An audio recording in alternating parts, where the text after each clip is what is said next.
मौत एक ऐसा सच जिससे कोई नहीं बच सकता। हर इंसान जानता है कि जिंदगी एक दिन समाप्त होगी, पर क्या इसका अंत यही होता है? सदियों से यह सवाल इंसान को परेशान करता आया है। कोई कहता है आत्मा अमर है, कोई कहता है परलोक है, तो कोई मानता है कि मौत ही आखिरी पड़ाव है। लेकिन कुछ ऐसी घटनाएं हुई हैं जिन्होंने इस सोच पर सवाल खड़ा किया है, क्या मौत के बाद इंसान सच में वापस आ सकता है? 1966 में उत्तर बंगाल के एक छोटे शहर में एक डॉक्टर विनोद राय ने अपने मरीज को मृत घोषित किया, मगर 3 घंटे बाद वही मरीज फिर से जीवित हो गया। होश में आने पर उसने कहा कि वह एक लंबे अंधेरे सुरंग से गुजरा, जहां उसे एक तेज रोशनी अपनी ओर बुला रही थी, लेकिन किसी अदृश्य शक्ति ने उसे वापस धकेल दिया। उस दिन के बाद से डॉक्टर राय ने मौत के बाद के जीवन पर शोध शुरू कर दिया। ऐसे उदाहरण सिर्फ भारत में ही नहीं, बल्कि दुनिया भर में मिले हैं।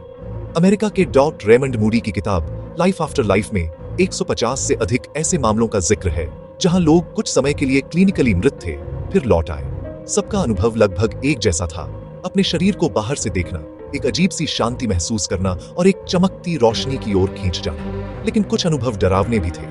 कई लोगों ने बताया कि उन्होंने गहरी अंधकारमय जगह देखी, जहां अजीब आवाजें गूंज रही थीं और कोई अजान ताकत उन्हें अपनी ओर खींच रही थी। भारत में भी ऐसे अनेक किस्से सुनने को मिलते हैं। नदिया जिले की एक वृद्ध महिला ने बताया कि उनके पति की मृत्यु के 3 दिन बाद उन्होंने रात में खिड़की के बाहर अपने पति को खड़ा देखा, जो धीरे धीरे धुंध में गुम हो गए। वैज्ञानिक कहते हैं यह सब कल्पना या मनोवैज्ञानिक भ्रम है, लेकिन जिन लोगों ने यह अनुभव किया उनके लिए यह सच्चाई से कम नहीं, शायद सच्चाई कहीं बीच में है।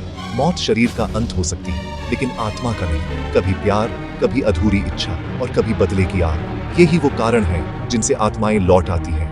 वो हमारे बीच ही रहती हैं, अनदेखे, अनसुने, एक दूसरे संसार की सीमा पर। शायद मौत अंत नहीं, बल्कि एक नई शुरुआत है, एक ऐसा दरवाजा जिसके उस पार से कुछ आत्माएं लौट आती हैं, हमें यह याद दिलाने के लिए कि अंधकार के पार भी कोई अस्तित्व है जो अभी भी हमें देख रहा है।